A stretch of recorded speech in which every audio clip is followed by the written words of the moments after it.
Watching Kyle's unboxing videos again? Yeah, he always finds the coolest...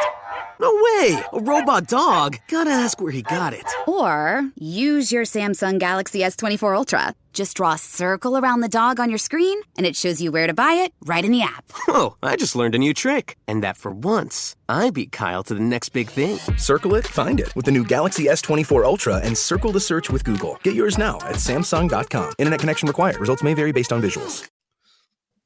Hello and welcome to It's Only a Game. And here to bring you a festive football feast, we have got Deck, Greg and Matt. We've got the full Fab Four back. How are we doing, gents? Three wise men? I thought you were going to say you them. missed out on that there, Jim. Who's who? Which one do you want to be? I'll be gold. Why not? I'll be frankincense. No, you're definitely Mer, Matt, because you're just Mer. Snooze you lose, mate. I'm the gift of death. So does that make me the baby Jesus? Thanks, I everyone. am the baby Jesus. And Jim, you're obviously the baby Jesus. You're the I am baby the Jesus, king, you're the angel king king. of the world. Or a donkey. Christ. Donkey. I think, Jimmy, you're more of a Herod. Me, I'm a Herod. Herod, hunting down Absolutely babies. a Herod. I feel like we've Kick 'em started early on the... Greg needs to edit this very, very quickly. I might just keep it in, to be honest. I ain't got the cheers, time. lads. Cheers, lads. Oh, we've said worse. Of course. I've said worse, definitely. Yeah, no point. Other than that, I'm really good. Yeah, I'm alright. Excellent.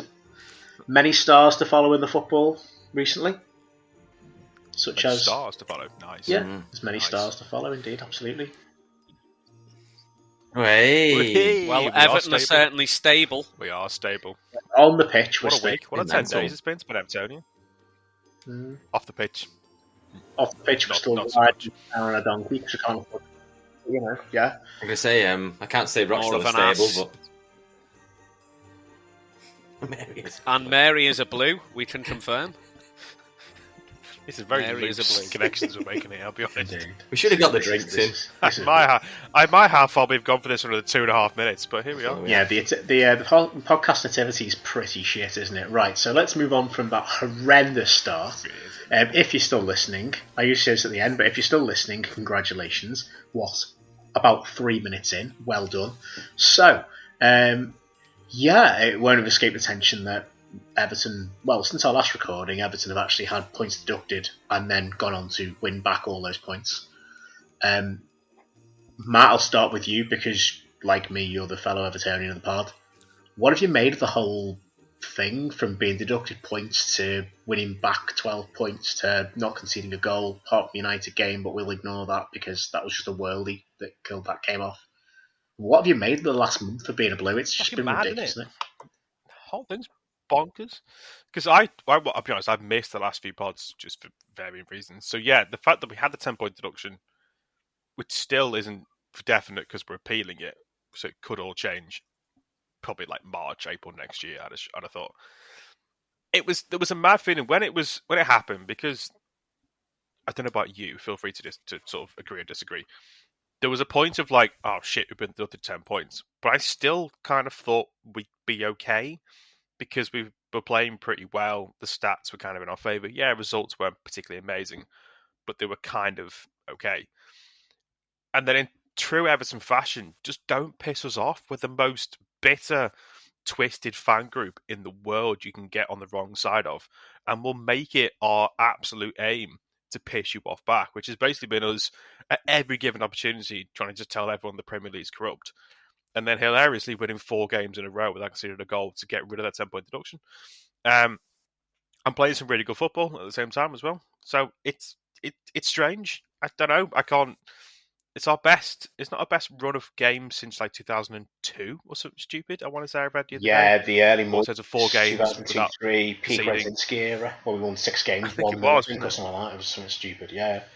Which is bonkers. But full credit to Sean Dyche. I mean, there's been a lot of people sort of start the season or the last season saying, "Oh, I'm not sure he's the right man for a job," and I thought he's kind of exactly who you want in the situation. The guy who tells it as it is. Doesn't try and play fancy, just essentially is the polar opposite of Frank Lampard. And has got a team for the first time in a long time that I actually like. And not necessarily like the way they play football. I like them as a group of players because it's obvious that they're all in it together. There's some good characters. They probably got rid of a few bad eggs potentially. And now you've got players that are coming in. For example, the Burnley game on Saturday, people like Ben Godfrey, Michael Keane, who have been out of the squad, or when they've played have been not particularly brilliant. They're now given the chance because of injuries or suspensions and that kind of stuff. And Michael Keane turned into prime R9 somewhat. And then Ben Godfrey had a really a great game even at centre back on Saturday. So you've got that group of players now all fighting for each other, and there's kind of that attitude at the whole club of like, now we'll get through this. And regardless of what happens with the appeal, if it stays, if the points get taken off, if it gets reduced to 5, whatever, we should be fine. And we'll be 9 points clear at the bottom 3, which is stupid, for lack of a better word. That's the only way I can describe it. Yeah, I'm just annoyed. And I know it's like, oh, how can you be annoyed? You've won 4 games without conceding. But I can't help but look at the table and look and go, what, we should be 10th, 9th, whatever it is at the moment. I look at the table and I had 10 points on. European tour. I genuinely, I had 10 points on. Now, and I know, look, full disclosure, I think you guys are aware of this, but the day we got the points deduction, I couldn't tell you what time of day it was because I'd not long come out of surgery. So I was in hospital, recovering, checked my phone, not in the best condition, shall I say. And next thing, I realised we'd deducted 10 points of immediate effect. And to be quite frank, for about 48 hours, I didn't care because I couldn't feel any sort of emotion about it. I was just so, you know what it's like, you come out of surgery, you just don't know what the hell's going on at the time. It was only when I really let it sink in and I thought, I want to be careful what I say because I think, not for any reason that I think anyone from the Premier League should listen to us, but I don't think I want to play the whole we're innocent because we're not. I'm going to start off by saying the club know they've done wrong. And we all, no Everton fan that's argued the whole corruption argument has ever said that we are innocent. We are not. The problem comes when there's been no sporting sanction for it. No sporting advantage to the whole situation. Yes, we've overspent over the limit over a 3-year period by 19.5 million, which, we could have made back on literally Richarlison if we'd have sold him a bit more than we did. Or if we were able to sell other players who we couldn't sell, shall we say. There's been no sporting advantage to this, and also, if you're going to punish teams for points for just going outside the lines, you're going to award points to teams that have stayed within. So, for example, I'm going to say, at Brentford, they're a well-run club, the absolute epitome of a well-run club, really. If they're found to have been well within their budget over the 3-year Premier League stay, are we going to add them 10 points? I know it sounds stupid, but by all means, slap the transfer ban, make us sell players because to balance the books, sure. I don't see how we've cheated on the pitch, though. If we've cheated on the pitch, if we've been caught match fixing or fan violence, getting games abandoned, which, all can go on along the continent, you've seen it with Greece and Turkey lately, then sure, yeah, deduct us points, but we've fallen foul because of stadium costs. It's got nothing to do with the team on the pitch. And okay, yeah, it's been shit recruitment for the last, 7-8 years. I just think it is. And I would say this to any club, and I've said this on the podcast before, I don't agree in points deductions. I think it makes a mockery of the league table, it makes a mockery of any sort of table. I know other people have different opinions, and I understand that, and I respect that. It's always my opinion. But the way in which we've bounced back from that, and I will say we were on good form before the deduction, we haven't just been galvanised by this adversity. I think it's certainly played a part, but I'm really impressed. I must say, obviously, I'm the most pessimistic. I was thinking of 2-0 up against Burnley. We were still going to lose on Saturday night, and we looked in the end comfortable against a side that I think in Burnley are potentially dangerous, and they've not been the best this season. But we've had some bloody good wins against, Chelsea aren't the best this season, Newcastle have been up and down in form. They're still good sides. When Chelsea can go out and spend £1 billion, that's the biggest joke. Chelsea can go out and spend £1 billion in 3 years, or 2.5 years, whatever it is. Pull out a team that loses 2-0 to us after we've deducted points for financial irregularities. The whole league is just made a mockery of. And I would say the same if it was any other club on that one. So for me, I'm enjoying each game, but it's hard to enjoy the league table when you just know we should be top 10. We shouldn't even be looking below us at, with the greatest respect, Luton, Burnley and Sheffield United, which we still are, understandably. we should be looking at top 8 as a way forward, and that's what. Yeah, that just sits with me, and I think that's my point is going to be as well.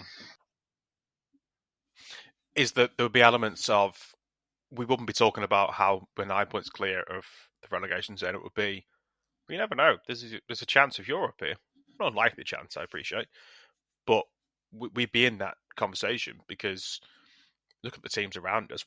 We'd be above Chelsea. We'd be above Fulham, I want to say. Is it West Ham? We'd be slightly below, I think, judging on the table. Same points as Brighton with a slightly worse goal difference. Now, Brighton are... Sorry to interrupt now. That's right. Brighton are the absolute... Them and Brentford are seen as the models of how to... And understandably, they're both brilliant football clubs, Brighton and Brentford. They've done so well to come from third, fourth tier up to the Premier League and be stable.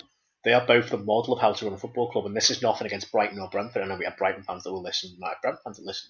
Nothing against those clubs, they're amazing. But we've been the absolute book on how to run a fucking clown show in the Premier League in the last decade. And yet, because of Dyche, because of his recruitment, because of who he's brought in, and also he's been able to get rid of, cueing a Wobie goal tonight, let's be honest.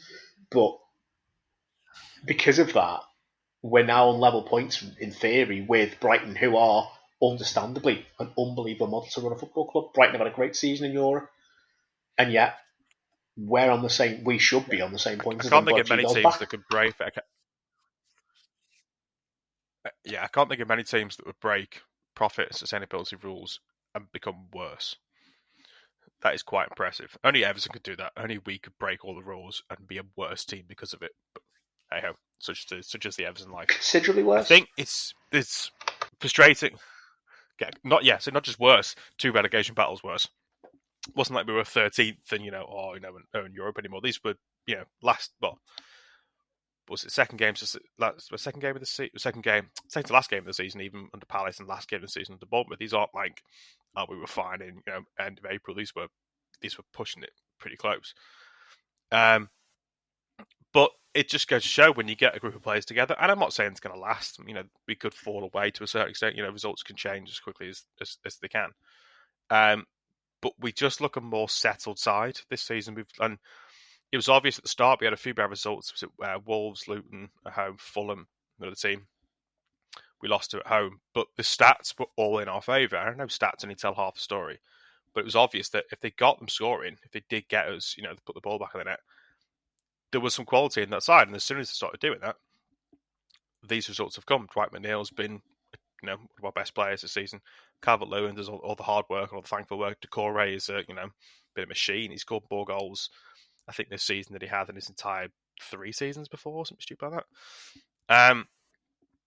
But yeah, we just keep going. I think now, once they're clear of, I think if asked any Evertonian this season, if it just got us to 13th and a quiet season, we'd have all bitten your hand off. Get ourselves to the next to the new stadium, which is now 2025, 26 is going to be, isn't it? Stadium 2020, 2025.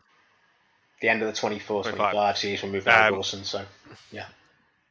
That's when I'm moving. So got one more full season. So get yourself to that new stadium, and then build from there. New owners in potentially, and this obviously the 10-point deduction through Spanner into the works, but they've responded perfectly to it, and I don't worry about us. I still think we'll be, depending on what happens with the deduction, we're still in and around that relegation fight, but we're not going to get dragged into it.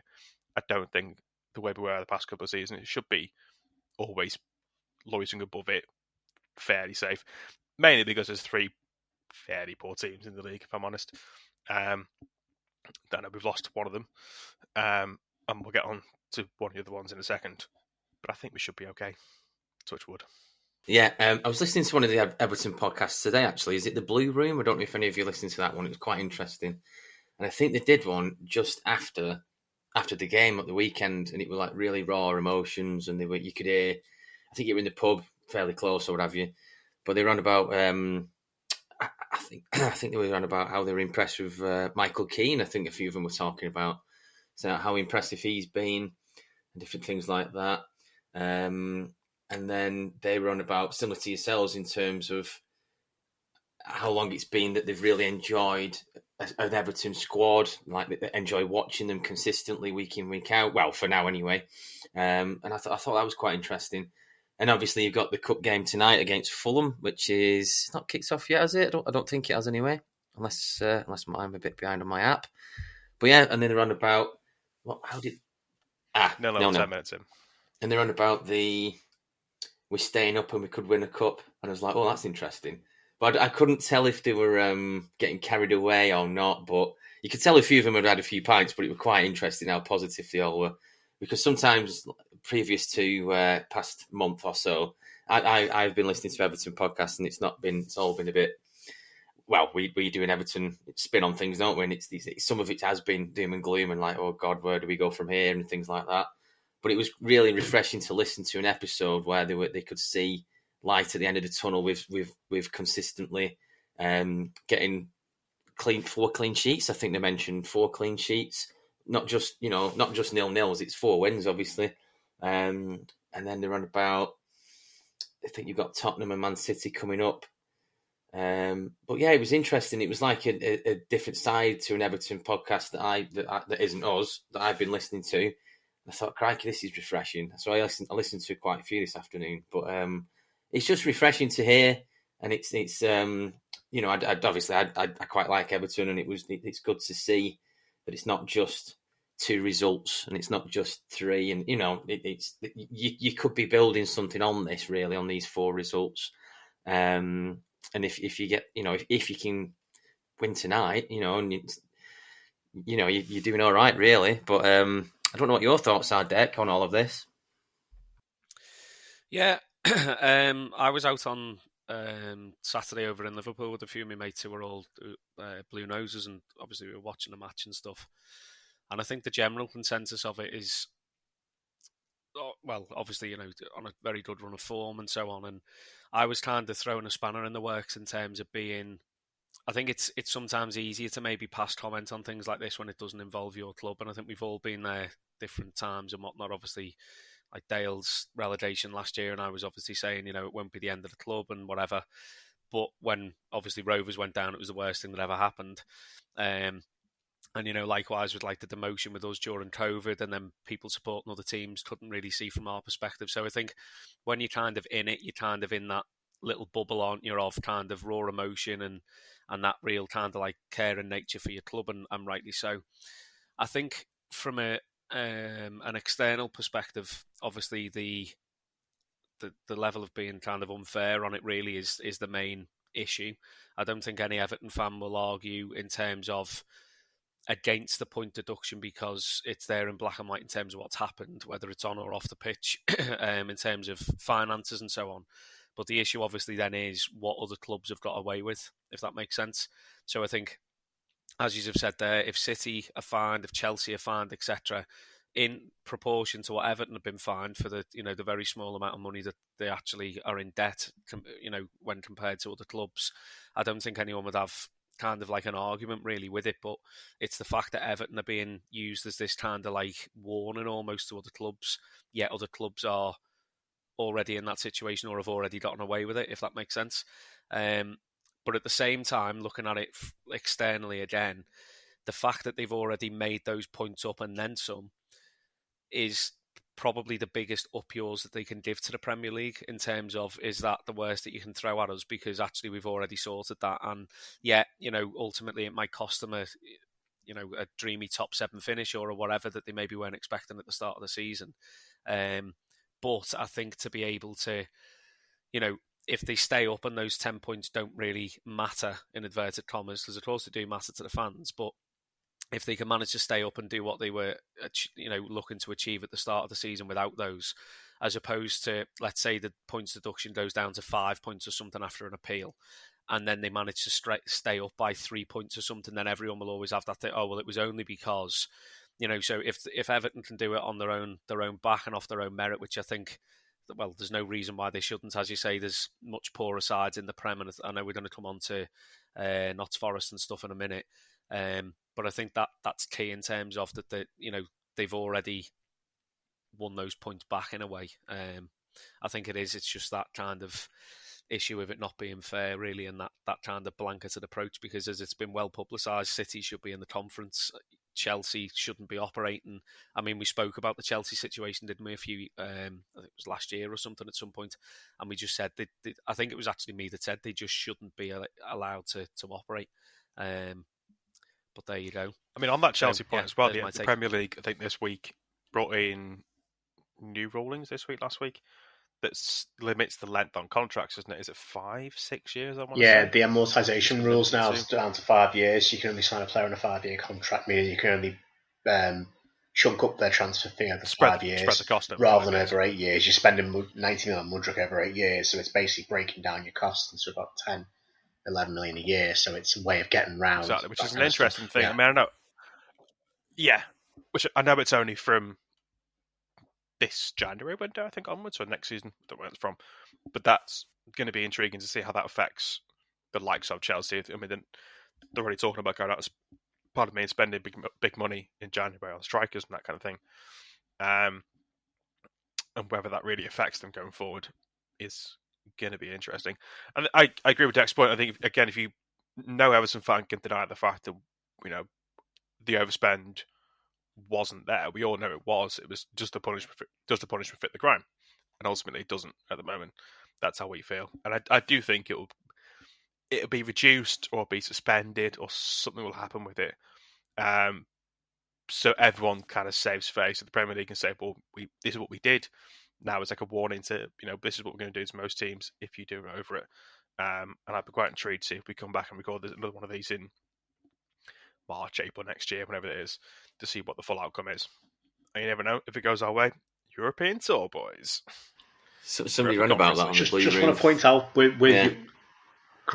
with Europe, I'm not sure. I mean, I want to point out, by the way, I'm not sure I want Europe. I mean, I would love to be in Europe, don't get me wrong, but we are not ready to be in Europe. That's like, I don't know how to describe it. It's like we are. It's like when Wigan got into Europe and when they won the FA Cup. In fairness, but when Wigan got in there, it was like really. But not ready for Europe. I'm not suggesting that. Go on there, Greg. Even again, what Deck's saying in terms of that would be a big up yours, wouldn't it? In terms of climbing up the Premier League ladder, you've had a 10-point whatever it is deduction, and then getting that far through, or even just anything in terms of, say if you. I'm not hypothetically you win the Carling Cup or the Carabao Cup, or you get into Europe. Just your fan base would be something else on a different level in terms of they'd be so like you were saying before, the almost redemption story almost of this is what we're doing, and my word, it writes itself sometimes. But how do you think if we came top off, we'd be hiring a bus out with corrupt banners on it to go around the city centre. Do you think it'll go the wrong way, like everything? Won't go the wrong way, like Mike Bassett? Do you think? Right, Mike Bassett end up halfway towards Highton. Yeah, the wrong way. Yeah, probably no one knows. Be going down the Mersey Tunnel, getting stuck. How do you think you'll get on with Tottenham in number 442? Is that this Saturday, Tottenham? This Saturday, isn't it? That's going to be at time of recording. But the weird thing is, I'm going to bring this up. We got Tottenham on Saturday, then we've got City on Wednesday, 27th, isn't it? It's the Wednesday night. I'm kind of not bothered because they're both now kind of free hits. Yes. Because they're games that I don't expect us to win and would not have expected us to win before the season, or even in this run of form. And like I say, anything we get out of it is a bonus. Going to Spurs, you kind of don't know what Spurs you're going to get at the moment because you either get the one that everything turns up and they all click and it's a great team to watch, or they do what they did against Villa and West Ham and etc. and capitulate a bit. And then City, again, they'll come back off the Club World Cup. You don't know quite. They think they won this evening, I think, to get to the final, I want to say. But they haven't exactly lit the season. Last time I saw they were 3-0 up against Duara Red Diamonds. I think that game's finished now. I'll just double check what the score was. I think. Well, I'm guessing they won. But they'll do a lot of travelling over the Christmas period. Whether they're going to be in, the best form, the league form's been iffy at best. Goodison under the lights even. You never know. There's strange things happen. But even if we get nothing out of it, it doesn't drag us back into that relegation battle straight away because they're two results you wouldn't expect to be getting much from anyway. And I kind of have enough faith in Dyche to set them up to at least be difficult to beat. Not necessarily go there and, win the game 3-0. But Spurs, in particular way, kind of fits into our game plan of playing on the counter, where you never know. If they play such a high line, Spurs, and they're so interesting to watch, if you can get it right and pick them off, yeah, anything could happen. It's like I was saying in the chat the other City week won about 3-0 against Aurora. Sorry, go on. Yeah, it's fine. I was saying the other week about the. I wasn't expecting Everton to beat Chelsea, and you said, didn't you, Matt? You were saying you sort of did, didn't you? Really? They're That's why. I don't know what Chelsea are at the minute. Like they bobbins, they are. The win, lose, draw, win. Bobbins. Yeah. Mess is what Chelsea are. You've just said Bobbins bobbins is on a the great word. podcast. Bobbins. You've been living in Manchester too long, Don't calling be things dissing the word bobbins. bobbins. Bobbins is a great term. I mean, Chelsea are pretty bobbins, let's be honest. Yeah. Oh, yeah. So, we've covered a little bit about Everton. We can jump back to Everton shortly, but the one of the main headlines before we started recording was the Nottingham Forest manager getting sacked. And what's your take on that, Jim? The Nottingham Forest manager there getting sacked? It's a shame. It's a shame because I like Cooper. I like the job he'd done at Forest. He took them from the bottom of the Championship up to the Premier League in the same season. And he's done a solid job, but it was coming. It wasn't, the results weren't getting any better. And when you've got Evangelos Marinakis in charge of your club, which for anyone who knows anything about Olympiakos in Greek football, he seems to have go through 4 managers a season with Olympiakos, where he owns there. Honestly, it's a surprise he lasted as long as he did, but it's tough. It is tough. But it was coming. I think Forest have got a good squad. It's very thrown together group of players, but there is a good squad. You can get out of it somewhere. My concern for them is if they don't get much better, with the amount of money they've spent on transfers the last few years and it's coming up, they might end up in a situation like we've been in, financially, where all of a sudden they find themselves having to sell off assets and they're a bit hamstrung. It's one of those decisions where it's kind of, you feel sad that it's happened, and obviously the fans don't blame Cooper. They were singing his name away at Fulham and they lost 5-0. Cooper very humbly was, you would be humble after losing 5-0 to Fulham in a midweek game, but very humbly was saying that shouldn't be for me, it shouldn't be, they shouldn't be singing my name, but everyone knew he was on his way out with Marinakis' history of sacking managers, and the fact that Cooper's record was, he'd had a lot of goodwill in that club with what he'd done, and we'll always remember for getting them back into the Premier League, first top flight season for 23 years when he took them up, and kept them up, of course, quite in the end, relatively comfortably given people's pre-season predictions for them last season. I think it's a massive shame, but were they going to get any better under him? Something just clearly wasn't working. I like him as a manager. I think they've got good players. I don't know what it is that the players weren't responding to, but sometimes you find with managers after a while, they have a shelf life for the club, and that shelf life seems to be getting, as we know, shorter and shorter. And players in the end just stop responding to the manager's ideas and tactics and just their way of doing things. And it's sad, but it happens. Cooper will be paid off handsomely, I don't doubt. He'll probably get another job within the Premier League or high-end Championship in no time at all, as he should. Because I think he's a really good manager. He's got a lot more to give to the game. And I'm sure Forest will get somebody in, I imagine, like Julian Lopetegui, who I heard today he still lives in Wolverhampton. He never actually sold his house there, apparently.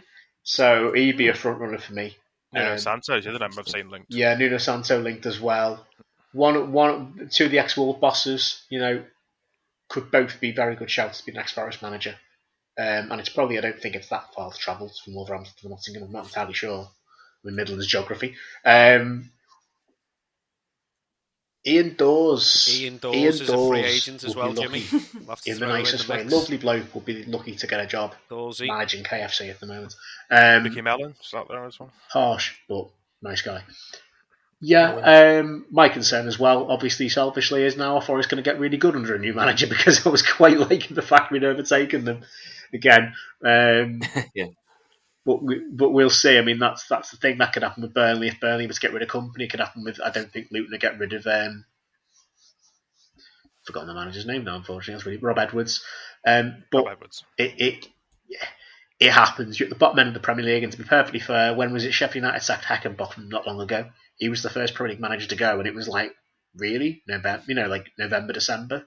It seems like an awfully, weirdly a long time within a season for a first manager to get sacked in the Premier League. I'm not sure what the stats are on that, but I think we're going to see Last quite a season few was changes in loads, the next wasn't few it? weeks and months. Yeah. But what's that? Sorry. Last season was loads by this point, wasn't it? Yeah, I suppose though. Yeah. Normally, if you want to include Lopetegui as being the first manager to go in the season because he left before the season started, I don't quite know how it works. yeah. I feel like I've missed someone big that's gone really early on in the season, but I'm sure Heckingbottom was the first to go in the Premier League this season as a manager. But no, I think it's really sad for Cooper. Go on. Yeah, and now's the stage of the season, isn't it, that they're wanting to get short of. Sorry, now's the stage they're wanting to get short of managers, obviously in prep for the January transfer window as well. Like teams are going to start to move, aren't they, and make their kind of agenda known very quickly. So it wouldn't surprise me if there isn't, as you say, another one or two at either end of the table, really, because there's teams underachieving further up as well. Whereby that there may be a change and someone else coming in to come and spend the transfer kitty. So it'll be interesting to see what happens over literally within the next sort of week to 2 weeks, really, because as we say, teams are going to have to start to do things quite quickly. Yeah, to me it felt harsh. I'll be honest with Cooper. I thought he would have had enough credit in the bank, I suppose, is a good way you can put it. To like I said, as Jamie said, from taking them from the bottom of the Championship all the way to the Premier League and then staying up last season. But at the same time, the results speak for themselves. They hadn't been playing particularly well. I watched them against Spurs on Friday, was it last Friday? And they weren't. Spurs are a good side, don't get me wrong, but Spurs didn't really have to get out of second gear. And you could see it wasn't quite. You had the fans on Cooper's side trying to whirl them up, but you could see the players weren't really responding to it. And it's obvious for a few weeks that the writing's sort of been there and ready to go. As to who they bring in, the name you just mentioned, Santo's an interesting one because he's not had a particularly amazing time in recent years after leaving Wolves. But who knows? It could it could be anyone in this league.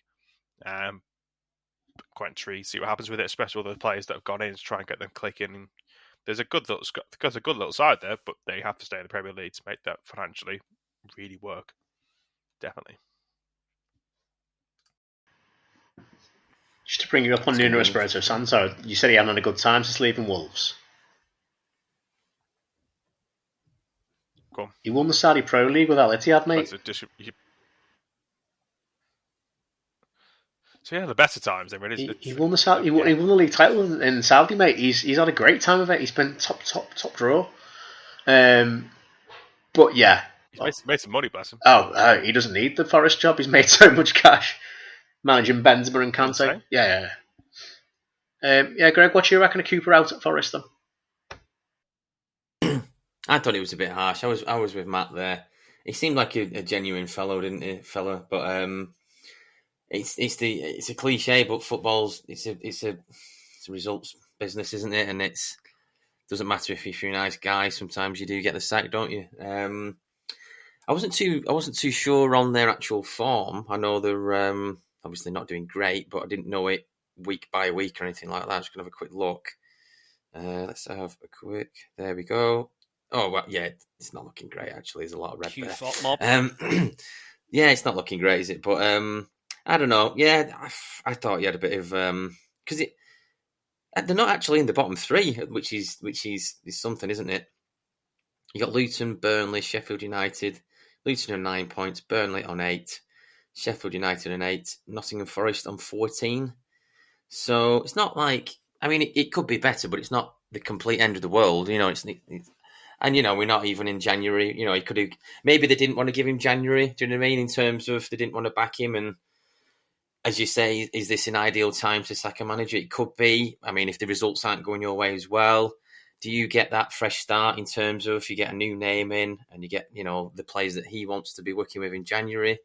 There's different scenarios, isn't there, really? But I thought you were all right, really. But... Deck's just holding up a screen grab. What are you in the couple of quick...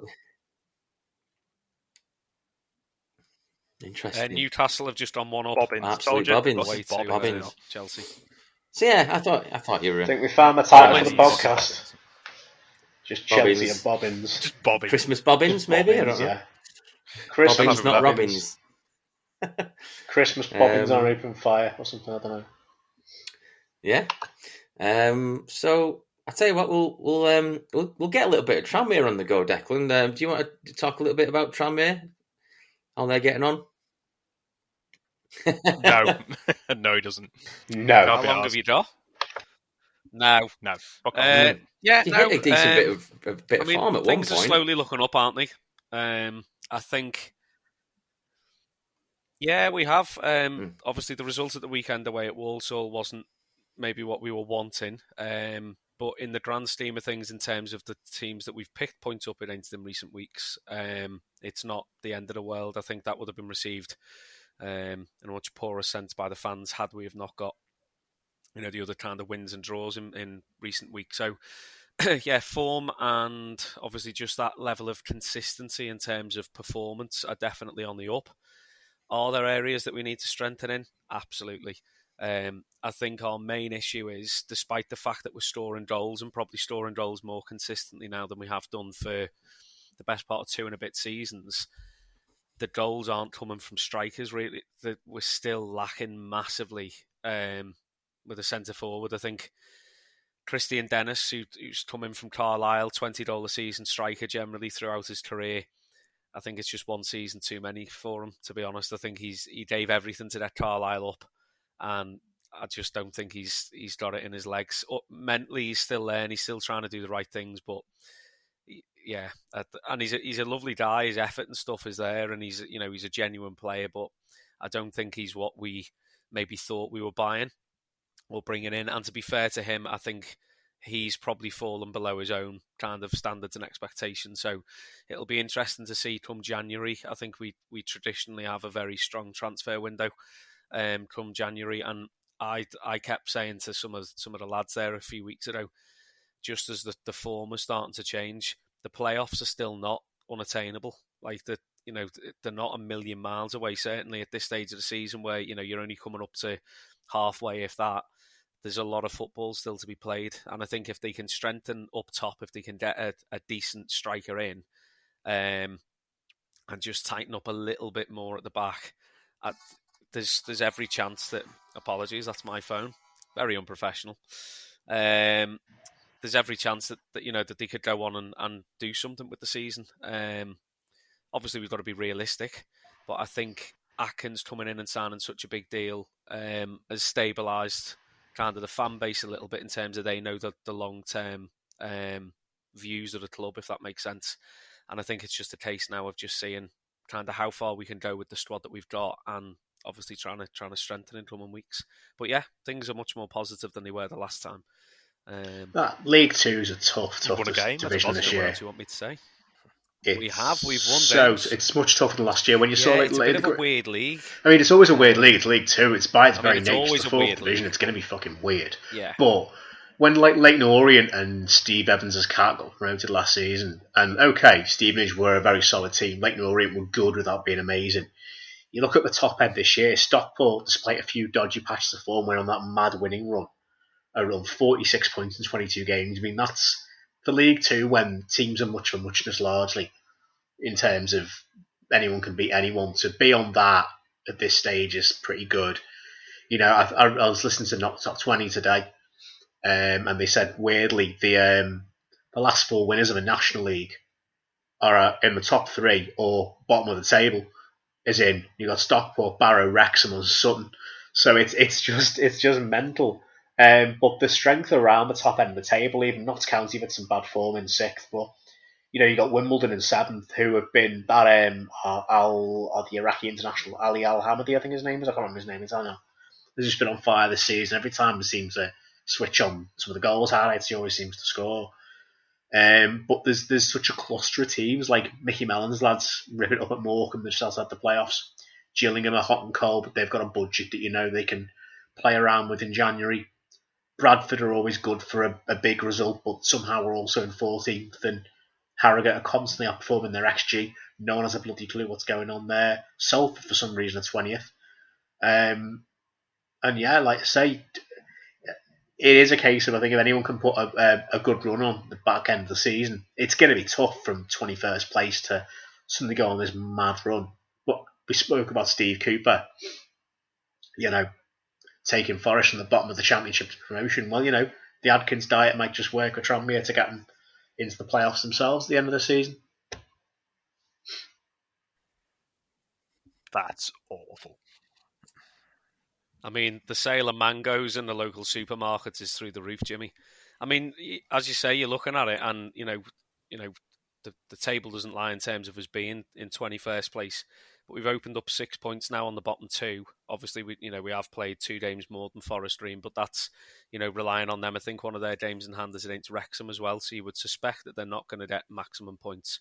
And we're 11 points off the playoff, so it is that league is very, very tight at this stage. Everyone is kind of sitting in and around that 27, 28 point mark, really, all the way up to the edge of the playoff. So it's, I'm not kind of, on a hope and a prayer thinking, right, let's, book that Maybank holiday and get our train tickets down to Wembley just yet. But there's certainly been more bizarre things happened in that league. But as you say, I mean, Stockport, I think, are just their spending is obviously fairly questionable, but at the same time, I kind of respect their approach to things in terms of, I was watching an interview, I think it was with their owner, and he basically said when they were in the conference last year, when they got promoted, they were trying to sign championship quality players, certainly League One, if not low championship, because it then means that they can go up another division and know that they're ready to compete, and then so as they are now, it wouldn't surprise me now that they're a real attractive proposition, and come January, there'll be 2 or 3 big shock moves that will go in there because they know that they've got a good chance of another promotion and so on, and they're kind of like forward thinking, kind of like 3 to 4 transfer windows ahead, whereas clubs like ourselves are kind of going from, gate pack to gate pack in terms of money, and literally depending on how many people come through the gate, say for instance on Boxing Day, to see who we're going to sign come January. So it's a very different way to run the club, but obviously it requires that initial kind of capital investment, doesn't it, to be able to do it. But at our level, I think that is more sustainable. Obviously, the Premier League, you can't be kind of working 3 and 4 transfer windows ahead of yourself because the money involved is ridiculous. But yeah, in short, I think we're doing all right. Obviously, Luke Norris, he looks to be out for the foreseeable, but he has been, when he's played, he's just unplayable. I mean, I think we've done very, very well to have got him. I think we only actually managed to sign him realistically because he was injured. And obviously that, his injuries have kind of kept him on the sideline a lot more than we'd like this season. But I think, if we can get a centre forward through the door, and a couple of more creative centre mids, I think that's where we're lacking. Just had a quick question about League Two. What's been the take of Wrexham? Obviously, the Hollywood story. How have they been getting on? Are they? I know they're third, but how are they perceived with other teams? Well. Everyone, yeah. I mean, far too well. I mean, it's meant to be a festive atmosphere this evening, but I could really go downhill quite quickly talking about that lot down the road. It's just like, I get, if they come into your team and it's a different ball game, isn't it? If, as we said before, if you're in something, it's great, and I think for the town and for the whatever. But I think even now for some of the die-hard Wrexham fans, they're starting to see that their club isn't their club anymore, that it is just being used as this like billboard for whatever their vanity project is. And we kind of called that as soon as it started to happen. But I think they're now, it's great. We've got our Netflix documentaries or whatever, or Amazon Prime, whatever it is. And there's books and there's, gin companies, and they're sponsored by all of these big companies and whatnot. And you can't, you can barely see the Wrexham badge on the shirt now for the number of sponsors.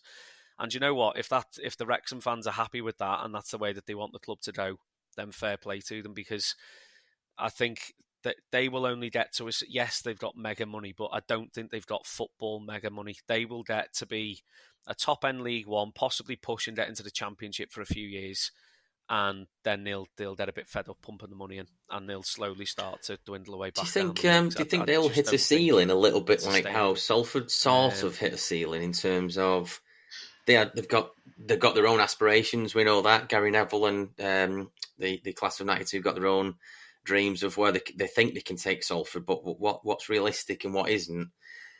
I wonder if that's going to hit Wrexham as well, do you think? Absolutely. I genuinely think, I mean, chances are, will they go up this season? More than likely. It would be a massive underachievement for them to not go up in terms of just from a financial perspective. But I think that glass ceiling for them, being totally honest, is probably high-end League One. Even with the stadium plans and whatnot, if you look at the attendances that are going to be getting, say, 15 to 16,000 a week, obviously that's not where the main income is coming from, and I think that's questionable in terms of, you know, the sponsor and the club with some of their own companies and this, that and the other. But I do think when you start getting to kind of like League One level, the likes of your Paul Mullins and stuff, whose heads have been turned away from League One to go down to obviously Conference and so on, and he's done really well, but his head was only turned from a financial perspective. You're going to struggle to start to attract players who are going to make that considerable difference, if that makes sense. I think to a similar extent, I think Stockport will probably find the same thing once they go to League One. Yeah, you know, there's money there and they're a successful team and they're on a good roll, but that only takes you so far in terms of player recruitment. And I mean, and that's not me from a bitter side. I just don't think they've got that.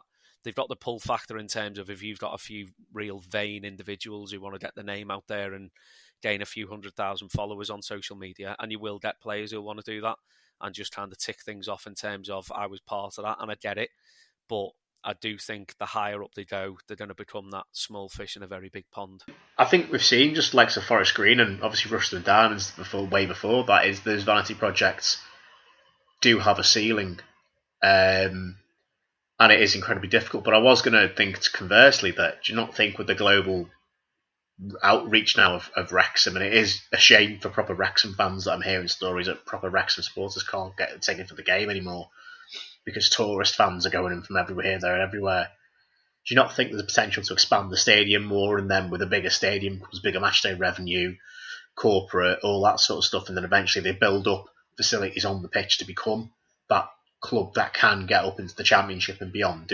Just playing devil's advocate on that one, really. Is there a way that they can, rather than just being all about documentaries and Hollywood and glamour and billboards, is there a way that they can grow the club sort of in a way that, again, I use like Brighton and Brentford as models of the way that the club's been, you know, money's been spent, but not ludicrous. Is there a way they can grow as organically as possible with these two guys in charge, Wrexham, or is it a case of it will just hit a ceiling on the pitch and they won't be able to do anything off the pitch to sort of grow the club further?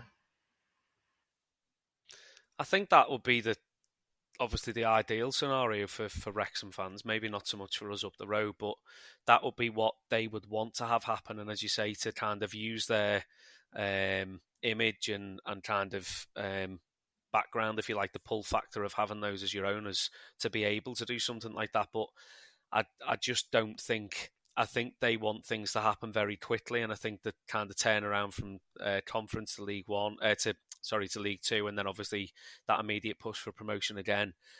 I think if they were trying to go down that route, I think things would have been done in a much more sustainable manner, as opposed to kind of they just seem to have gone in and thrown cash about, and it's kind of like a rich man's toy, if you like, at the minute.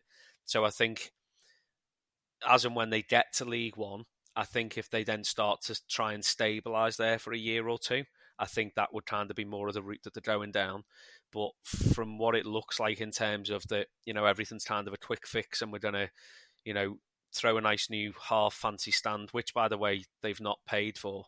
That's come through Welsh Government funding, which has all come out. There's all these they're going on about all these fantastic things that they've done. The majority of the money that's been pumped into the club is actually a business loan that's been taken out from them directly. So the club actually still owe them the money. So if they walk away or anything happens, the club are in debt to the owners, which isn't kind of the way that they portray in the documentary. They've managed to regain or to buy back their ground, but actually that was owned by the university and the university didn't want it and they got it back for penny. So it's all of these kind of things that, oh great, they've come in and we've got all this money and we've got our ground back and we're building this new stand, but actually that's not coming from the owners. I think that is purely just that thing of their name, isn't it? So yeah, I think we'll kind of know what kind of route they're going down, or certainly wanting to go down in the next sort of 12 to 18 months, as to whether things slow a little bit and they kind of, take breath, or whether they just keep trying to buy the lead. Because as I say, even if they're worth, let's say, 500 million each, or whatever they're worth, probably not worth that, are they? It turns to big money, even at kind of like League One level. For you to kind of guarantee promotion, you're talking multi millions of pounds, and that's where there's the big step up. I think Conference and League Two can be quite similar, and you can hit lucky with certain signings and whatnot, because the squad that they've come up with from the Conference is pretty identical to what they've got now. And to be fair, I haven't watched a lot of conference football as well. The standard of football in League Two is very similar to the top end of the conference, so they're kind of beaten teams and similar styles of play. So yeah, I mean, it's not great to watch from an outsider's perspective. We'll tap a little bit into Rochdale, and then we'll get cracking with other topics. So there was a potential takeover at Rochdale that sort of fell through essentially a couple of weeks ago. I may have dropped a few messages in the chat. So we had this potential takeover, and it was the Rochdale fans that did the due diligence to find out that allegedly they were wrong-uns, this company, and the club, through one way or another, put a statement out sort of blaming the fans for the takeover falling through, which the fans can't quite wrap their head around, because of, if the fans wouldn't have done the due diligence, it could have ended up, we could have had another Bury situation, almost. So some of the Dale fans are slightly confused, because if it really should be the club, or the people, the custodians of the club inside the club, not like myself trying to find these things out on Google, but it should be the club that are doing the due diligence in terms of trying to figure out if any of these people are kosher or not. So that was a weird sort of turn of events, because it was rumoured, like we're hearing all kinds of different rumours, like, oh, it's gone through, oh, it's going to be, the paperwork's gone through and all this lot, and all of a sudden it just went flat. And loads of Dale fans found out loads of information about these people. Well, I'm not going to tell you who they are or anything like that, because it is what it is, it's out there. But I was thinking, just what a weird sort of turn of events we've had recently as a club. But on the field, we were actually doing okay. I think we're 8th or 9th. So the playoffs is within touching distance, which if you've asked me that pre-season, I'd wouldn't believe you really. I think the only problem is we've probably got a quite thin squad. So I think we're pretty much relying on the same 14 players or something like that. And if it could be. If it's working for you guys, well, it was at one point. You had a decent back-to-back wins at one point, didn't you? But yeah, we could do with a good diet somewhere.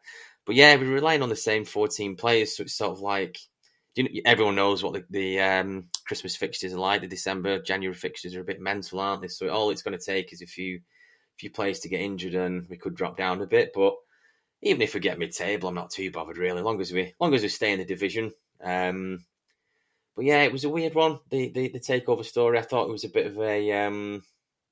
There are all kinds of different sort of mixed messages on the message boards, and all this kind of, you don't know what to believe, and it's sort of, should it really come down to the fans to do the due diligence? I'm not too sure. I don't know what your take is on that. If your club, Deck, say Tranmere is getting there's a rumour going around that you might get took over, and then the fans find out that it's a load of cowboys, it's not really up for your. It shouldn't be down to you, should it really, Deck? I don't think. No, and I think this, I mean, it's been spoken about an awful lot, hasn't it, in terms of how the EFL have failed clubs. I mean, Bury being a prime example. And it would have been interesting, and obviously not within the English Football League, but still under the jurisdiction of the FA, it would have been interesting to see how far along the line that takeover would have got to without that having been picked up, if it would have been picked up. But I think it just calls that there has to be kind of stricter measures in place, because the number of times that this is happening now, and it seems to be that kind of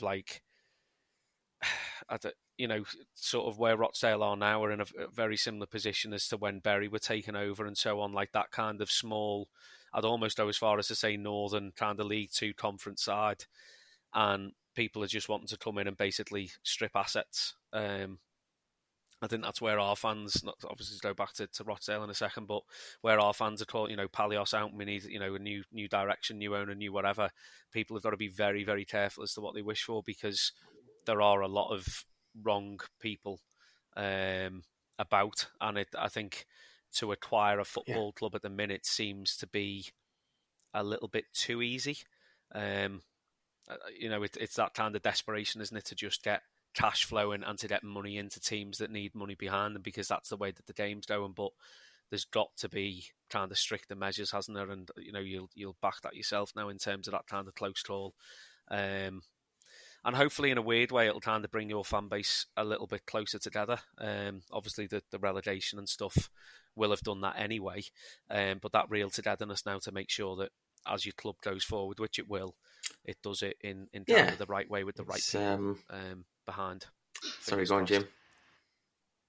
Yeah, no, I want to know what the National League's involvement is in this. I know, obviously, I appreciate it's more probably down to the auspices of the FA, but we've seen with like Dover and Scunthorpe in the National League alone the last couple of seasons. Obviously, Scunthorpe are having problems in League Two. The National League has to administer 3 divisions, obviously the National League and then obviously the North and South below it. But what's their, I don't expect anyone to answer, but what's their involvement in terms of the clubs? We've seen the Premier League with fit and proper persons and the way they've let down clubs like Portsmouth, particularly in years gone by, and the issues over the whole not letting Saudi Arabia buy Newcastle and then allowing them to buy Newcastle. The EFL are notorious for how many dodgy owners come in with Bury. We've seen it at Charlton, Blackpool, so many clubs, Oldham, so many clubs. Again, Portsmouth seem to be, until recently, notoriously in bad ownership. I just want to know what the National League themselves, if anything, are doing to protect the clubs in their division, because it is almost becoming a bit of a, and this is a bit of a harsh terminology, but I read it in an article some years ago. The National League's becoming like a graveyard for the poorly run League Two or League One clubs that are so badly run that they end up dropping into the division. It seems to be, obviously, Oldham are down there now. We've seen Torquay drop into the National League South again. We've seen, obviously, the likes of Darlington and Chester have to start again lower down because of horrendous ownership. I just want to know what that league's doing to protect these clubs and vet these owners, and if they have any involvement at all to say, well, this isn't right. Because, it shouldn't be down to supporters. They should be, really, of all the people you think that should be involved in the takeover of a football club, even at 5th division level, the supporters should be the last ones to really be the ones to find out that these owners are dodgy. They should be the last group of people to discover that. It should be down to the club, the league, the FA. There's so many different people involved in the transaction. I think it's actually piss poor from all those authorities that it's come down to, if it is true, as you've said, pardon me, that a supporter or supporters have found out information about these potential owners that's uncovered them to be, less than reputable. And I think that's look at all the governing bodies that are not safeguarding that club. The FA, the league, the board of that club. If it's come down to supporters or supporters trust, who are the only ones who seem to have the club's interest at heart, then that's more than a bit concerning, and it makes you wonder what's going on with not just Rochdale, but you've got 23 other National League clubs, you've got 48 clubs in the National League North and South. What's happening? Where's the accountability from the National League themselves and from the FA? No, it's a valid question, Jim, because if you look at it in terms of there's different ends of the spectrum, isn't there? Because you've got the Wrexham Hollywood story, haven't you, where they've non-league and they've gone back into the EFL, but then you've got like Scunthorpe, and you look at that avenue that it's took, and it's I've got a lot of time for Scunthorpe, been a few times, away days, decent, don't mind him as a club. But like you say, there seems to be a lot of them that are just staying down there in terms of the lower divisions, non-league, what have you. But what is the interest of the non-league sort of higher ups? Do they want these teams to stay in this division, or do they, because they wouldn't have had talking like 15 years ago, you wouldn't have had Oldham and Rochdale in there, and who else is in there? You got like Chesterfield. You wouldn't have had these type of. I'm not saying the big teams, they're historical League 4 teams. That's what I'm trying to say. But I wonder what their not protocol, but does the National League like it that these teams are in this division because they're a bit of a name? Do you know what I mean? Obviously, they loved it that Wrexham were in there and they were a Hollywood story, and they must have. Do you know what I mean? They must have really enjoyed that. But look at Scunthorpe, like you say, Southend were in a bit of trouble, weren't they, recently, last 2-3 years and things like that. You're on about Darlington, one of our mates, Chris Jackson, is a Darlow fan. But like, just even at a glance, just writing these names down, really, that you can tell there can't be enough going on to safeguard these sort of clubs, something happening to them, or obviously we had the Bury situation that was in the EFL. But there can't be, there's not enough red tape, is there, really? It sounds like, but I don't know I don't know how you change that. Is it the FA? I don't know who it is, really. I don't know who can get, I don't know. I don't think the FA are that great, are they, really, in terms of anything like that themselves, really? But yeah, it's a shame that it comes down to the fans. I don't think they really know. No, but yeah, it is a shame. I just thought, it's yeah. I think you've brought up a club in Southend. Sorry that I forgot to mention, but Ron Martin at Southend's an absolute disgrace. Genuinely, that team should be fighting at the top end of the division and would be had it not been for an 8-point deduction because of his absolutely abhorrent ownership of that football club. Proud football club in the 3rd and 4th tiers. I think they were even in the championship. Growing up, fantastic club down there. As there are so many, seen it again. I'll mention it for another time. Rushden Diamonds, okay, they're a vanity project, but they were left to die and reform, and it is almost like the league is just there to facilitate whatever kind of goes on. You play your games. Dover were royally shafted. With point deductions and all kinds of things. Their story was horrendous a few years ago, and they're just recovering now in the Conference South. It does make me wonder whether as well, and this is going to sound maybe somewhat controversial, maybe somewhat harsh. I'm not saying I necessarily want this to be the case or this should revert back to this, but obviously you were talking about 15, 20 years ago. I think the big thing is the professionalisation of the National League. Now, it used to be that you went down and you would either go part-time or you would be one of the few full-time clubs in the part-time division. Now the National League, and there are some National League North and South clubs, I think Scunthorpe might still even be full-time, possibly Torquay and Yeovil, another big name down in the 6th tier, might still be full-time, but a lot of National League clubs, I think Dorking, Wellston, I could be wrong on that one, those two, and possibly another aside, possibly Oxford City, aside, the majority of clubs in the National League are 5th tier are professional now. In a way, I'm saying the celebration, what other country in the world has 5 fully professional national divisions? It's brilliant that we do in our pyramid, and I'm very proud of our pyramid. I don't necessarily rate the Premier League as the best league in the world, but I rate our pyramid as the best in the world. But is it sustainable? And I don't like to say that, but is it sustainable to have over 100 professional clubs and that many professional players on full-time contracts on footballers' wages? Can it be sustained? Can these clubs afford to be paying players £1,000, £2,000 a week in the 5th tier? It's a lot of money. It's a lot of money when you're playing 5th division football. Yeah. And I want it to be fully professional. I want it to be brilliant. I want as many professional clubs as possible. If they then turn around and go, right, we'll... Yeah.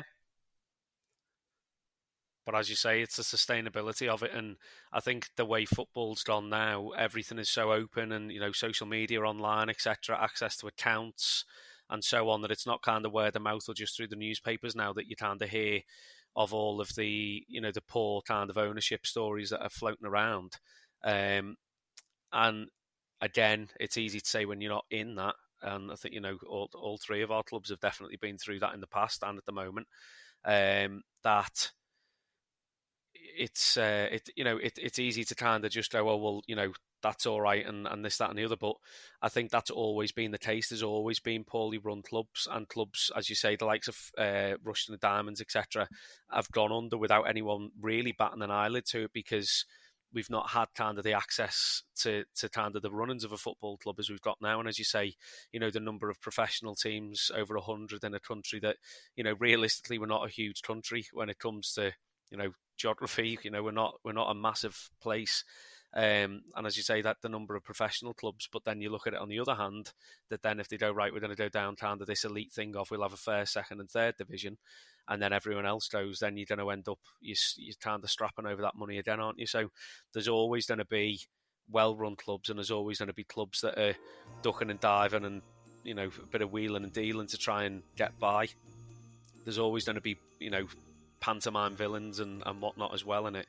And I think, as going back to Greg's original point, I think it's just about us as fans trying to basically safeguard our clubs in as ones for a better word, to the best of our ability, which is easier said than done, isn't it? But hats off to the Rochdale fans who seem to have managed to have done that. I think a message we can all adhere to is get out and watch your local. And I haven't been able to do this for a while, Deck. I've not been able to come Rovers for a while, and obviously I go and watch other non-league clubs where I can, but go out and watch your local football league, non-league club. Obviously, if you support a club, go support them as well. I'm not saying to stop that, but go and support local football. Go and support grassroots football. It needs all the support it can get, and always will, because the lower you go down the pyramid, the more these clubs will need your support. So that's all we can say. And again, I think we're preaching to the choir with a lot of our listeners, because we have supporters that listen, that follow up and down the pyramid. Most people who listen to us will have that same mentality, I believe, that will not just think football's a TV show or a glamour show, or all about transfers and VAR and all that sort of stuff. It is a real smell the grass, mud and boots type adventure, really, when you go to a game on a Saturday or Sunday or whenever. Get out and support your local teams. They will thank you for your support, and it will mean the world for them to put a little bit of money back in their coffers. Is Gary Jones still the manager of Asheville? Yes. Nope. Next question. He is. Yeah, Eskdale, Bradford, and all that. Yeah, he's currently still manager of Asheville. Yeah, doing a decent job. They've had a few games postponed, a few home games, because the pitch isn't quite coping with weather conditions. But they've been recently got the FA Vars and away at South Liverpool, who are the level above in the North West Counties Premier. So a 3-0 defeat over the walls of Jericho Lane's not a real shame for a club playing in the 10th tier. But went to see them not long ago against Glasshout and Welfare in the first round of the FA Vars. We won on penalties, cracking game, 3-3. Yeah. 5 to get in. Fucking amazing, to be fair. One of the best games I've seen in a long time. It's amazing. Yeah, you can't knock it. Yes, it's class. Just a quick thank you to anybody who's contributed to It's Only a Game podcast this year, 2023.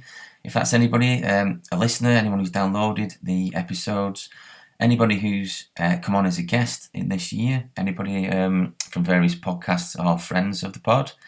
We'd also like to thank people that have contributed with the voice notes that have emailed over. We're going to go to a few of those voice notes now from various fans of other clubs. And the theme is your favourite December or festive game as a fan of your club, or a favourite gift that's football related at Christmas. Okay, thank you very much for contributing for those guys as well, and Merry Christmas one and all, and we'll see you in 2024. Thank you.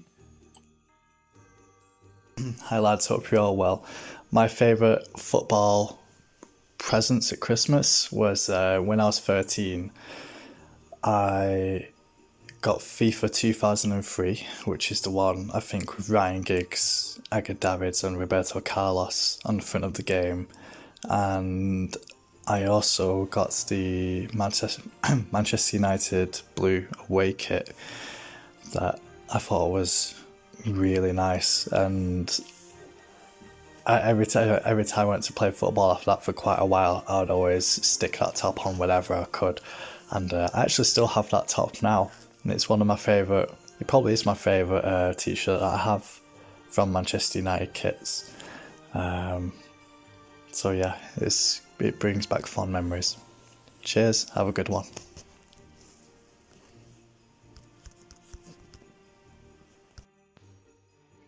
Hello lads, this is Glyn from the Obstructed View podcast.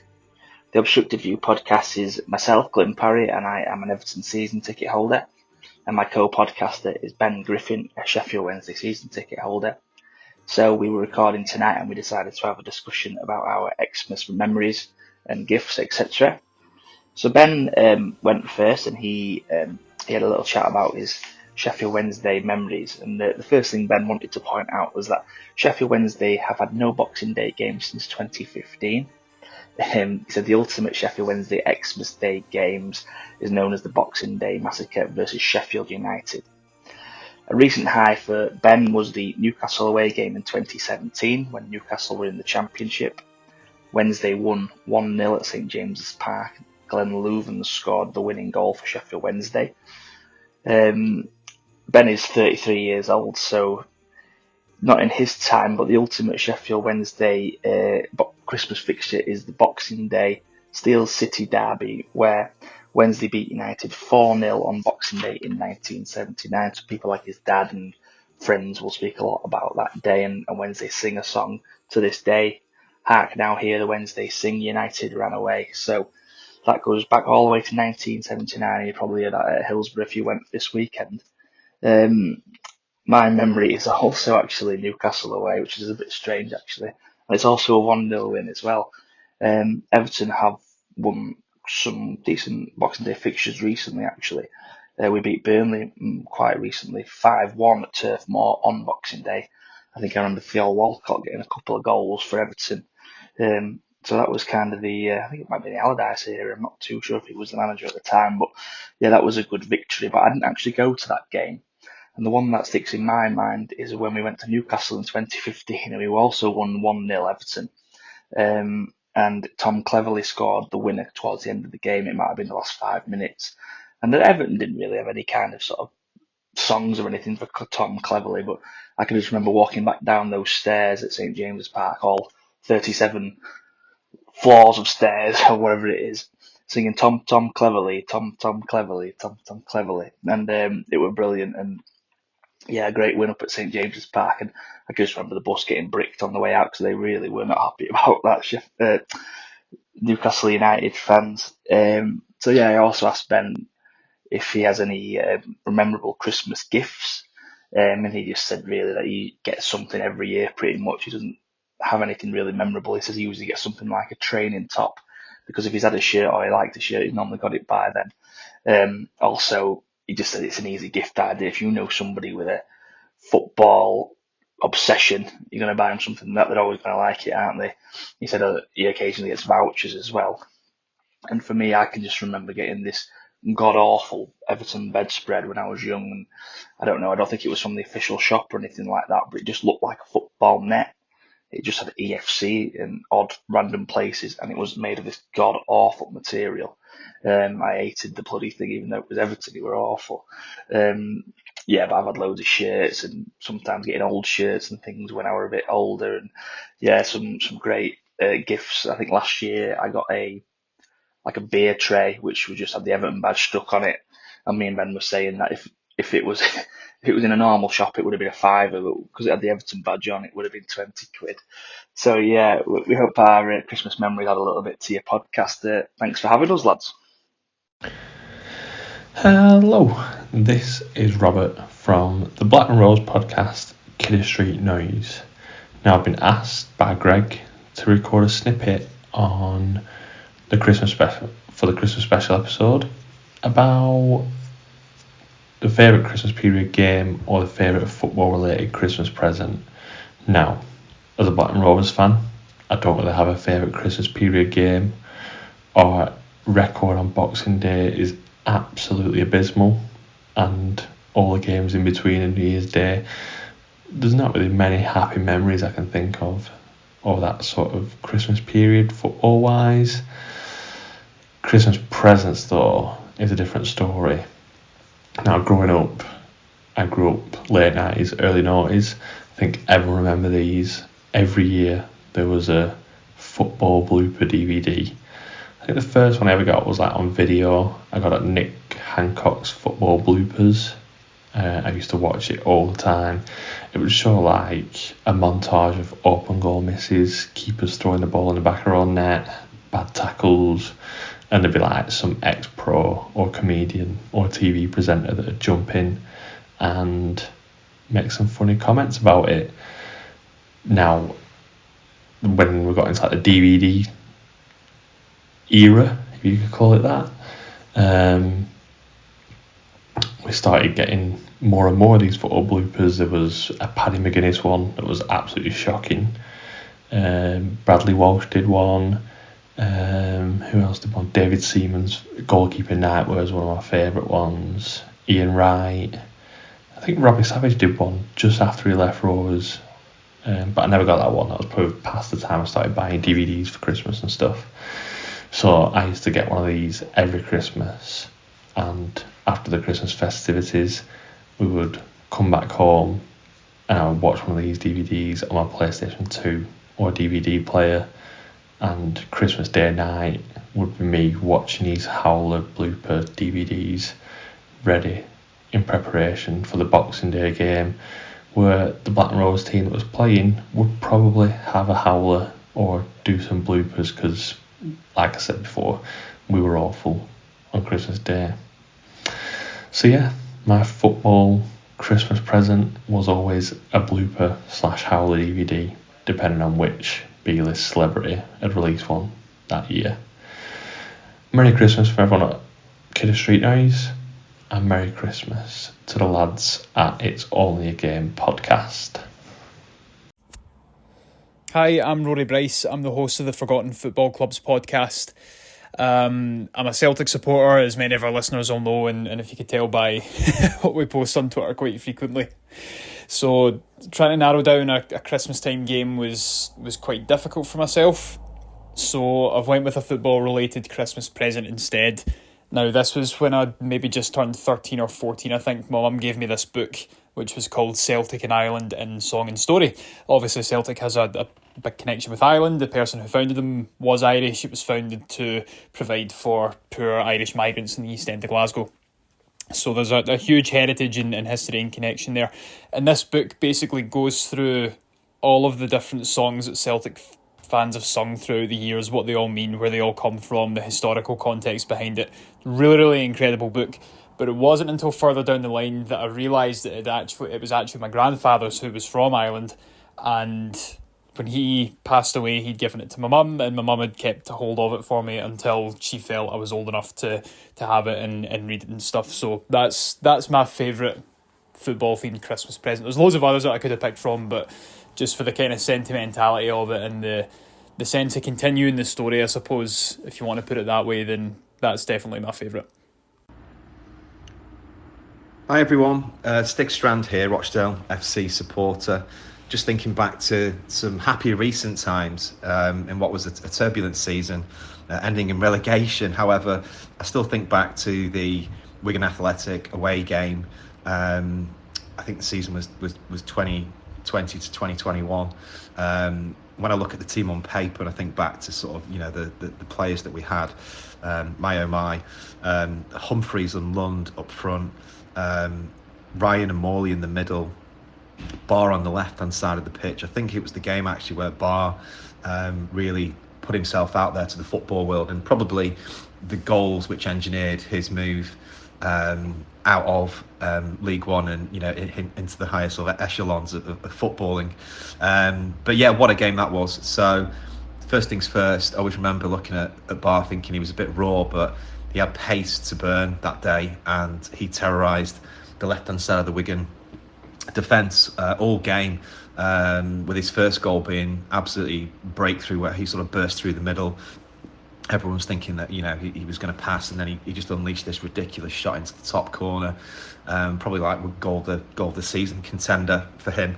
And he was playing up front with Humphreys as well, and Humphreys had one of those games where he was just a class above everyone else on the pitch. He actually had a free kick at one point in the season as well, during this game, where he literally stepped back and the ball was probably halfway line-ish, maybe like 10 yards or so in front of the halfway line, where he stepped back. I was looking at my son thinking, what's he going to do here? He's only going to take a shot, isn't he? But Maya made a technique that he had to hit the ball into the top bins to give us, another goal that day was just phenomenal. Final score was actually 5-0, which gave us a lot of hope that potentially, this team could survive the season. But unfortunately, I think we went on to lose the next 2 games after that, and then, the season culminated in a relegation. But yeah, no, one of the happier times recently, when I look back on paper, McNulty was actually in defence in that game as well, but we had Jack O'Connell, who, as everyone knows now, has unfortunately had to retire at an earlier age, but what a player he was in defence as well. Yeah, so that's my thoughts on a recent game that Rochdale played in recent times, in happier times. Let's hope for more of those soon. Hey, I'm Dan from the Turf Morehouse TV podcast, and I'm a massive, massive Burnley supporter. So it's quite hard to pick a Burnley result as one of your favourites over the festive period, because that seems to be when we slump. However, this season we seem to just slump since the start. That said, I'm going to have to go for, it was a Boxing Day fixture away at Old Trafford in 2017, and we drew 2-2 with Manchester United. And I think we should have won the game, personally. I think we scored after 3 minutes through Ashley Barnes, and then Stephen Defoe put us 2-0 up. And at that point, I just remember being absolutely ecstatic, buzzing my little nipples off. And Jesse Lingard stung us with an equaliser in the dying minutes of the first half. And funnily enough, Jesse Lingard scored again in the 90+ first and absolutely tore the hearts of every single Burnley fan. But it's a rememberable one. Like I say, I think Jose Mourinho was the manager of Manchester United at the time. They had Romelu Lukaku up top with Zlatan Ibrahimovic. It was quite a different period for Burnley back then as well. I think that there was an interview after that game that Mourinho said it wouldn't surprise me if Burnley achieved European spot, which, Sean Dyche did for us in the end. But that's one of my most memorable games, I think, just because it was a memory of watching that with my dad, who's now no longer here, who I lost this year. So it also adds a bit of an element to it. Favourite Christmas gift, football-related Christmas gift. Recently, I'd probably have to say, as I've got older, I did enjoy the fact that my missus went out and bought one of those like mystery shirt kits, where you can obviously receive a mystery shirt. That was always quite nice, because, like Forrest Gump would say, you don't know what you're going to get. But other than that, my earliest memory probably would be the first FIFA that had the EFL introduced to it, as Burnley was an EFL club back then. So seeing the players in there like Demetrius Papadopoulos, Graham Branch, it was just weird to see these players that I've looked up to as a kid and gone, oh, I've seen them, I've shook hands with them, I've got their autograph back when I was that young. So yeah, that's probably one of my earliest memories. But yeah, it's really hard to pick for a Burnley supporter. Anyway, thank you for asking me to do this, and Merry Christmas to you all. Hope you all have a good one. Ciao. Hello, it's Only a Game podcast. Hope you lads are doing well and are getting all prepped for Christmas time with your family. Greg, I hope the little one has a amazing first Christmas. It's always very, very special. So, my favourite ever Christmas-related present. It's a tough one, but I think I'm going to have to go with my first ever Albion shirt from my dad. So I was quite late to the party in terms of liking football or following a team, etc. But my first ever season supporting the Albion was our season that we got promoted from League One to the Championship under Gus Poyet. And our last ever season at the Withdean Stadium as well. And I remember seeing his face when I asked him if he could buy me an Albion shirt for Christmas. As you can imagine, as a dad who's been trying to get his son into football so badly, when he finally asks if he can have an Albion shirt and start supporting the lads, he was very happy to oblige. And that shirt did not leave my back. So, yeah. It's got to be that one. But yeah, hope you guys all have an amazing Christmas and a very happy New Year. Big up the pod. Love it. And yeah, take care, guys. See you later. Hi, Tom Lyons here from the Walsall podcast One Pod Beyond. Football Christmas memories, a couple of my favourites. Firstly, in 2011, Boxing Day, Walsall going through a pretty bad run in League One. Sheffield Wednesday flying high, second in the table at the time. 1-0 down, Walsall came back to win 2-1 in injury time with 2 goals after the 90th minute. Cue absolute pandemonium. Fantastic result. Secondly, slightly different Christmas memory. Barnsley, 18th of December 1999. The coldest I've ever been at a football match. Oakwell absolutely freezing. And I had to have pie and chips to warm me up at half time. And it was so cold, I immediately had another one. Never done it before, never done it since. That's how cold it was.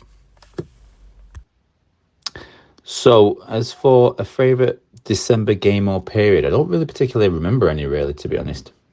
I think a period I just seem to remember thinking I'm actually really enjoying the football in general was probably back in 2009, I think. I think we'd come off the back of, obviously, the 2008 season with United winning, obviously, the league and the Champions League. And I think I remember the December period thinking just like, oh, we're on we're just unstoppable at the moment. I think we went into the Club World Cup somewhere around that period as well. And we were just excellent. And I just thinking just like this team's like never going to get beaten. It was just one of the best things ever. It was obviously a time when I look back now, I think like football was a bit more romanticised and stuff compared to what it is now. I think obviously a bit of a wiser head, and obviously things have obviously changed now. Obviously not as good as we used to be. But yeah, I think that was a December period. I think that's probably my favourite time that I remember off the top of my head. As for a football-related Christmas present, again, I don't particularly remember any kits or anything like that, because I always tend to remember my dad would always give me those on my birthday. But I do remember receiving it back in the 90s. It was the football.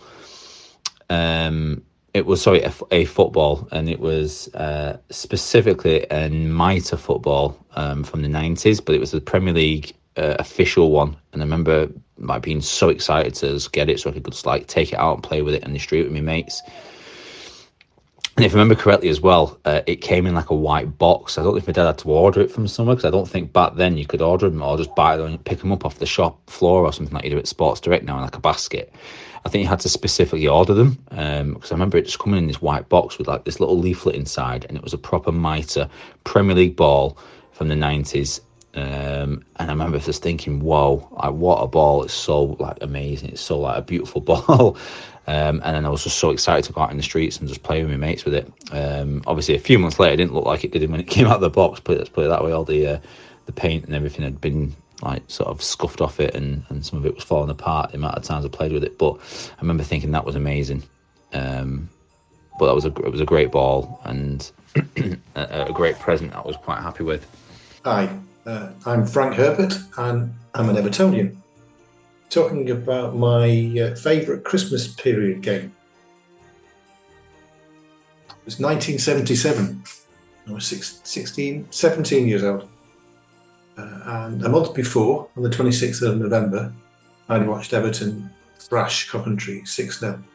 One of my favourite games at Goodison, to be honest.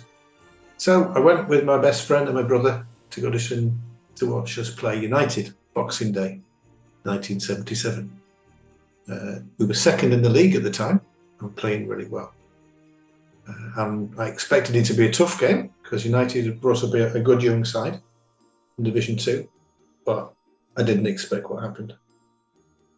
United were unbelievable that day. And in point of fact, they were 5-0 up before we scored.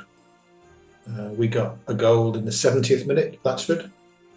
Then they got another in the 75th, McElroy. And we finished the scoring with Martin Dobson. It's after 77 minutes. So we lost 6-2. And the reason why it's so memorable for me is I always used to stand in the lower Gladys. And I'm pretty sure that's the only time that I remember the street end clapping an away team off the pitch. Maybe there were other times, but it was the only time I was there. because we had to. Because quite simply, United were awesome that day, and they deserved to win. So we had to appreciate good football, and it was. We still had a good season that year, but that was my Christmas memory because it was just amazing football.